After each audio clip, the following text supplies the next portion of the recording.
everyone, it's Amy from Lollipolish Baby 90 and welcome to today's video. I've got a slightly croaky voice. This is as good as it's going to get, so we're going to sip water and go through all of my beauty empties. If you saw that thumbnail, I have so much. I need to just stop talking and just get into the reviews because we could be here for a long time. Let's start with hair care. I have two of the Extraordinary Clay shampoos. I love them. Obviously, if you've watched any of these videos before, you would have seen this product time and time again. Love. I then have a dry shampoo, the Batiste in Tropical. Not my favourite scent, but I do love Batiste. And I have a Paradox Repair 3-in-1 conditioner, hair mask and finishing cream. I only really use this as the conditioner hair mask type. I hated the packaging. I was really excited because normally these kind of like metal, soft metal, like you push them up, but I just couldn't get this to work. It was really problematic. So that's going to be a no from me. Let's do wax melts and candles. So I do have one giant candle. This is the Gingham candle by Bath & Body Works. If you live in the UK, you can get Bath & Body Works now in Next. They are like £25 for a 3-wick candle, but they do also put them in the Next sale, and that's where I got mine. I would never pay full price. I like them, but not that much. Wax melts, I have one from Smelly Scents, and this is Black Currant Jam. Smell exactly as it said it would. I will link these all down below, these 3 indie brands for wax melts, because I love them all and I've bought from them many times. I have one bar which is from the G-Man, and this is in their Alien scent, and this is based off of the perfume Alien. Smell exactly as you would hope from the perfume, and yeah, the pattern that you can't see was really beautiful. It was like this blue and red kind of swirly spacey looking melt. And I have 5 from Cushtico. The first one is Comfort Zone, which is one that I've used many times. It's just kind of like a fabric softener type smell. Strawberry Cheesecake is one that I've used before as well, and it smells a little bit strawberry, a little bit cakey. Peppermint Pines is another repurchase. It's piney and minty, as you would imagine. Fountain of Youth was a first time buy for me. I really like the smell, but it didn't last that long. That would only be the thing. Maybe like 70% of the time, 80% of the time. I love the Cushticos, they last forever. And then occasionally, every once in a while, you'll get one that smells great, but only for a couple of days, and then the smell dissipates. So I wouldn't repurchase Fountain of Youth. One of my top favourite scents they do every year, hopefully, in the Halloween range is Restricted Section. I am obsessed. It smells like an old musky book library. It's great. You have to smell it to really understand how it smells. Describing it is just not going to be the same as having it in your nostrils. I really hope this voice is not too crackly for you. I've had that kind of summer cold that's going around, and it doesn't hurt. I'm just left with the lingering croakiness, so apologies. I have one deodorant. This is the Nivea Ultimate Protect. Nivea is my brand of choice. Other than that, I'm not fussy. A perfume. This is the Katy Perry Purr perfume. It normally has like a purple cat head on the top, but I don't know where that's gone. I've used this quite a lot. It's just got a nice, moderately priced perfume, which is nice for like every day. Florally, fruity. Just nice, clean and simple. Let's do bath and shower. So bubble bath wise, I have a Sweet Lime Zing by Treacle Moon. Liked the product, didn't like the smell. I'm a bit funny when it comes to citrusy type things. And I had an Imperial Leather Enchanted Escape bubble bath. I really enjoy these. I've used them lots and lots of times. The Imperial Leather shower gels and bubble baths are some of my favourites. A few Lush items. We have the Support Bubble Bar, which I think was the pink super glittery bubble bar that kind of looked like a cloud, and I didn't really like the scent of it. It was one of those ones that my 3-year-old decided she wanted to buy it because it was pink and lovely, but I didn't really like the smell. Excuse me. And the glitter got everywhere. I have the Sweet Christmas gift set. So that was a Snow Fairy bubble bar, favourite, love it. And the Angel's Delight bath bomb, which was a pink and orangey bath bomb, made beautiful colours, kind of like a rhubarb and custard type look. And a body scrub. This is the Primark Dragon Fruit Exfoliate Cleanse Body Scrub. I've used Primark body scrubs for a really long time. It's $3.50 for this whole tub here, and I just think they work really well for the price point. They give you a nice exfoliate. The scents are normally fun. The colour of the item is normally fun, and I have repurchased, but just not the dragon fruit flavour. Shower gels. The first one that I have is one which was from a glossy box, and this is the Cotton Candy by Bilou. and it was a really like nice foamy whippy one that you squirted out. It smelled just like Disneyland, like a beautiful, like artificially super sweet candy smell. I would be interested in repurchasing it only because my daughter loved this, but I don't know how expensive it is, but it was fun to use. A Radox shower gel in the Feeling Refreshed scent. Radox is just nostalgic for me. We used Radox all the time as kids, bubble bath and shower gel. I bought this one to take to Disneyland when we went in June, just because I knew it would be a nice kind of like gender neutral, child and adult neutral type scent. And then 3 smaller ones. We have the Jules Uplifting Body Wash in Floral Wreath. I used it, it was fine. The Body Shop Almond Milk and Honey shower gel. I used it and it was fine. And then I did co-share the Rad Dad shower gel from Lush. This came out in Father's Day 2021. My husband had it sitting on the side looking at it, and I was like, right, we're going to use this. It smelled beautiful. I love kind of masculine scents. I really do like them, so that's why I had to also use it as well. I've rattled through that all so fast because the best bits are makeup and skincare, and that's what we have left.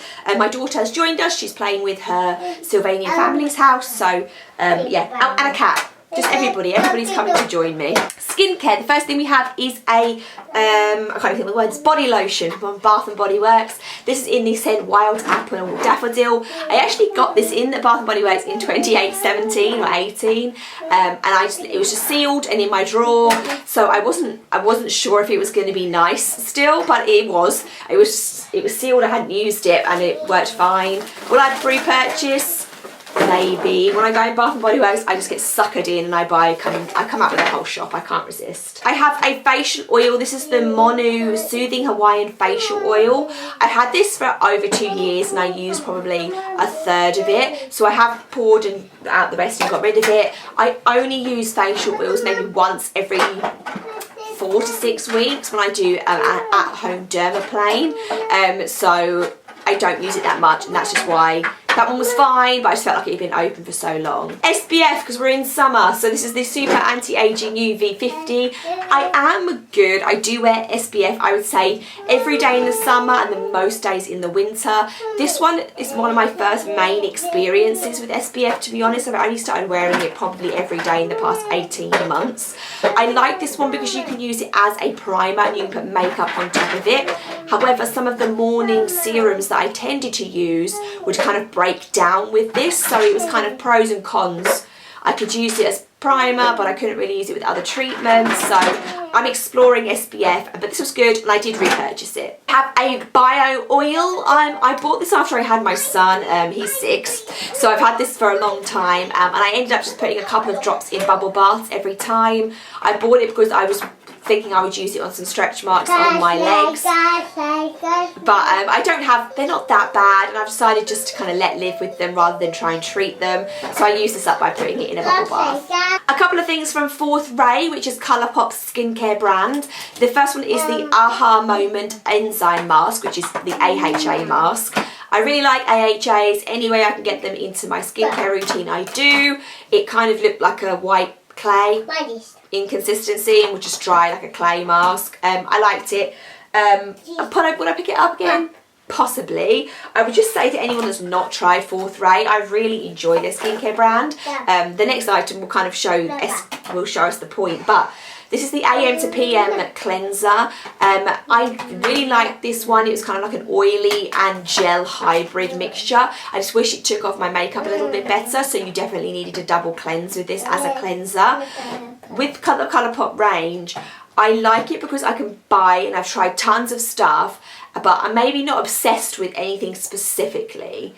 But I'm lucky that my skin will kind of let me put whatever I want on it, and I can kind of just go between, usually bounce from product to product. But I've re-bought lots of things from that brand, but maybe not one specific item that I'm in love with, if that helps you at all. Sample of the Dermatologica Active Moist Moisturiser.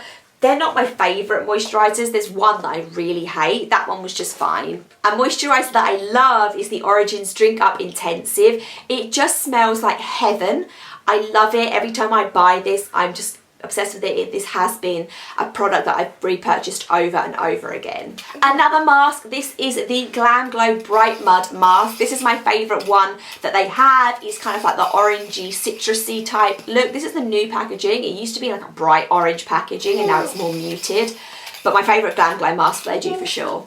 And the last skincare item is the Glow Recipe Watermelon Glow Sleeping Mask. Okay, this is really expensive. I bought like a travel size sample kit of Glow Recipe to try the items.